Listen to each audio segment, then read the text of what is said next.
அண்மை செய்தி. பட்டியலின மக்களுக்கு உள் இடஒதுக்கீடு வழங்காமல் திமுக அரசு துரோகம் செய்திருப்பதாக பாமக தலைவர் அன்புமணி தெரிவித்திருக்கிறார். மேலும் விவரங்களோடு இணைகிறார் செய்தியாளர் ராஜேஷ். வணக்கம் ராஜேஷ், விவரங்கள். வணக்கம்.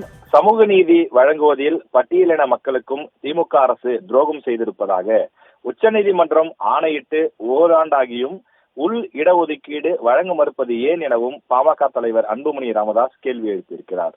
இந்தியாவில் பட்டியலின மக்களில் சமூக ரீதியாகவும் கல்வி ரீதியாகவும் பொருளாதார ரீதியாகவும் பின்தங்கிய நிலையில் இருக்கக்கூடிய மக்கள் தொடர்ந்து அதே நிலையில் இருக்கிறார்கள்.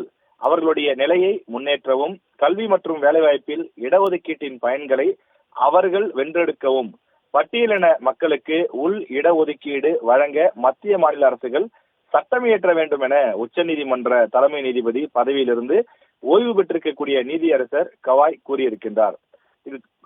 இது தொடர்பான உச்சநீதிமன்ற தீர்ப்பை பெரும்பாலான மாநிலங்கள் செயல்படுத்தியுள்ள நிலையில் அத்தீர்ப்பை திமுக அரசு சற்றும் மதிக்காதது கண்டிக்கத்தக்கது என்றும் அவர் குறிப்பிட்டிருக்கிறார். ஆந்திரம் பட்டியலின மக்களுக்காக 15% இடஒதுக்கீட்டு முறையே, அதாவது 6.5%, 7.5%, 1% என 3 பிரிவுகளாக பிரித்து உள் இடஒதுக்கீடு வழங்குகிறது.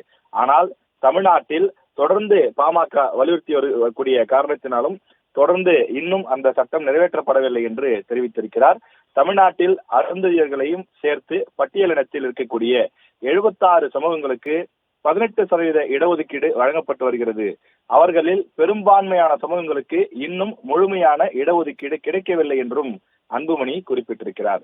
தமிழ்நாட்டை பொறுத்தவரையில் வன்னியர்களாக இருந்தாலும் பட்டியலினத்தவர்களாக இருந்தாலும் அவர்களுக்கு சமூக நீதி கிடைக்க வேண்டும், அவர்களுக்கான அந்த சம உரிமைகள் கிடைக்க வேண்டும். அதற்கு தமிழக அரசு தேவையான நடவடிக்கை எடுக்க வேண்டும் எனவும் அன்புமணி கேட்டுக் கொண்டிருக்கிறார்.